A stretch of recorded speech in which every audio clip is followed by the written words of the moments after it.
Well, here's today's project. It's going to be a Hot Wheels table. I've got a lot of Hot Wheels tracks and I'm going to permanently attach it to a piece of plywood so that way the kids have something to run their Hot Wheel cars over. Now, I had made two of these in the past. One was designed for a much larger set of cars, and that's what my grandkids played on first. It was great for small hands. And I built this back in 2017, and it was on legs that raised it up about a foot off the ground. And the next one I built was in 2020, and it was designed for wooden train cars. It was much smaller and easier to move around, but they've outgrown that one too. So now let's make that table and put some Hot Wheels tracks on it.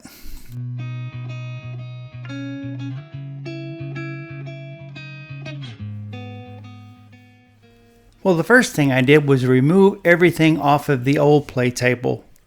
Then I cut the sides off of it. That left me with a 3/4 inch piece of plywood that was 28 inches wide and 62 inches long.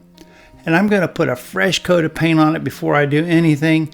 And if you've watched some of my other videos, you already know that I'm going to use Rust-Oleum oil-based gloss black paint. Well, once I had the plywood painted, I went ahead and started laying out all the Hot Wheels track. I wasn't sure if this piece would be big enough or if I was going to need to trim some off, so I just took all the pieces I had and took a lot of time and just started putting them on the board. Well, if you're wondering where all this stuff came from, I had a couple of large Tupperware containers full of all the Hot Wheels stuff from when my kids were young. All of this material is probably from around 1990 to 2004. I don't believe they make this particular style of tracks anymore, so it's also sort of vintage cool, I guess. Well, in the end, I probably spent a couple of hours doing this, and I managed to get almost everything I had onto this piece of plywood. And this is a really cool playset because it's got a garage and a couple lists and some pieces that look like the roads broke up. I just think it's going to be a lot of fun for the grandkids.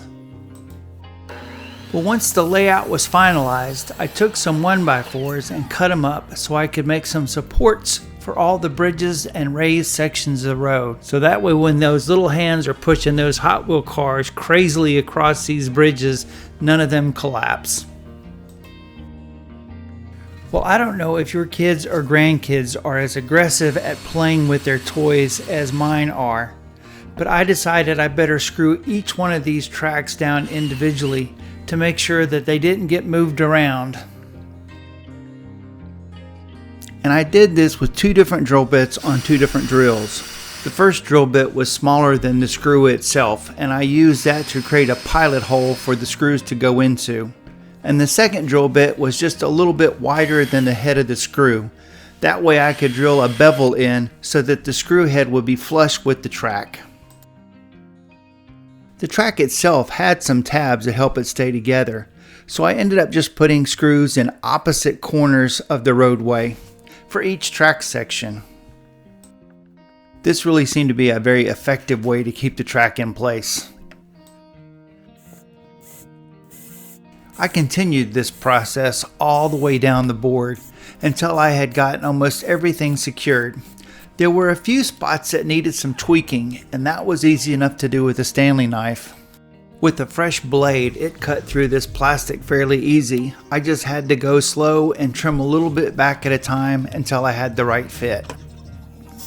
I secured the bridges and upper road sections the same way as everything else, with screws. Well, with the track securely mounted to the plywood, I started working on a border that will go around the edge. I started by taking some 3/4 inch scrap material and cutting it into 5-inch wide strips. 2 pieces long enough to do the ends and 2 pieces long enough to do the sides. Then I went ahead and sanded all of the rough edges smooth. I drilled 2 holes in the side of the wood with a drill bit that was just slightly larger than the screw itself.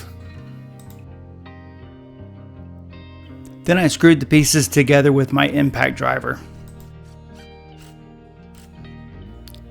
If you're worried the screws might split the plywood that you're screwing into, you can always drill pilot holes, and that should eliminate the problem. Well, now I need to attach the sides to the plywood, and I'll do that by cutting a couple of spacers. That way I can prop up the plywood base and make sure it's even all the way around.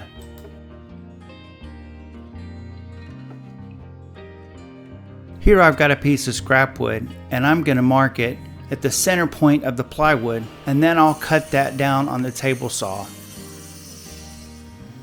Now that scrap piece of wood becomes a guide to make sure that all of my holes are drilled into the center of the plywood base.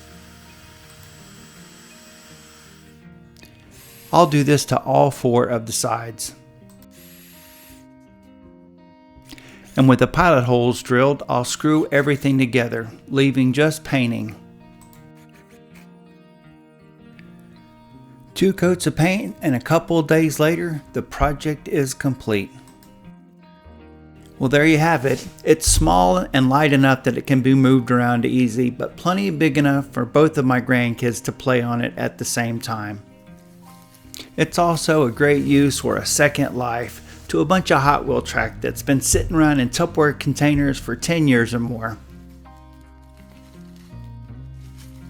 Well, I hope this gives you some ideas of what you can do with some of your kids' toys. Well, thanks for watching. Like, subscribe, check out some of my other playlists, and I'll see you in whatever video comes next.